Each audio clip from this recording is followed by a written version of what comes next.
మనం 100 square yards తీసుకున్నా ఇదే లింక్ డాక్యుమెంట్ ఉంటుంది, 1000 స్క్వేర్ యార్డ్ తీసుకున్నా ఇదే లింక్ డాక్యుమెంట్ ఉంటుంది, 30 ఇయర్స్ లింక్ డాక్యుమెంట్స్ ఉంటాయి మొత్తం పహానీలతో సహా. ఇప్పుడు ఇది ఏ బ్యాంక్ అయినా మనం తీసుకొచ్చా, లేకపోతే మీకు ఏమైనా టైప్స్ ఉన్నాయా? అట్లేముండదు. అంటే లోన్ తీసుకోవడానికి?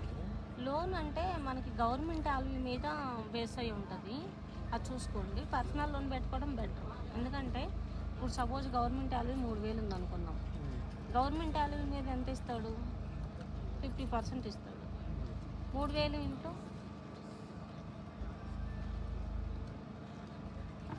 అలా కాదు, అంటే ఇప్పుడు మాకు మేము పెట్టుకునేవి కూడా పర్సనల్ లోన్ పెట్టుకుంటే మాకు ఇబ్బంది కదా, మేము చూసుకోకుండా. ఇది పెట్టుకోవచ్చు ఎప్పుడంటే పర్సనల్ లోన్ తీసుకున్నాక మార్గేజ్ లోన్ పెట్టుకుంటే మనం చూయించుకోవచ్చు. ప్రైవేట్ గవర్నమెంట్ వాల్యూ ఎంత ఉంటుంది ఇక్కడ? అంటే గజం 2000 ఉంటుంది.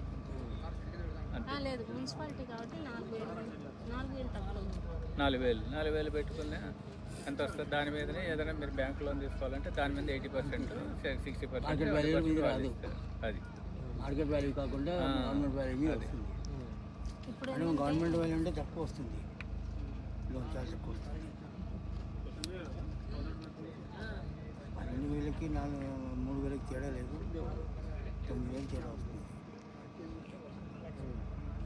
చెప్పండి. అయినా ఇప్పుడు హెచ్ఎండిఏ కాకుండా మనకి ఇది బ్యాంక్ లోన్ రాదు. వస్తాయి సార్, మున్సిపాలిటీలో ఉంటే వస్తుంది. మీకు కావాలంటే నేను డాక్యుమెంట్లు అరేంజ్ చేస్తాను. మీరు మా పర్సనల్గా చేసేవాళ్ళు, బ్యాంక్ లోన్ చేసేవాళ్ళు ఉన్నారు, చేయించుకుంటే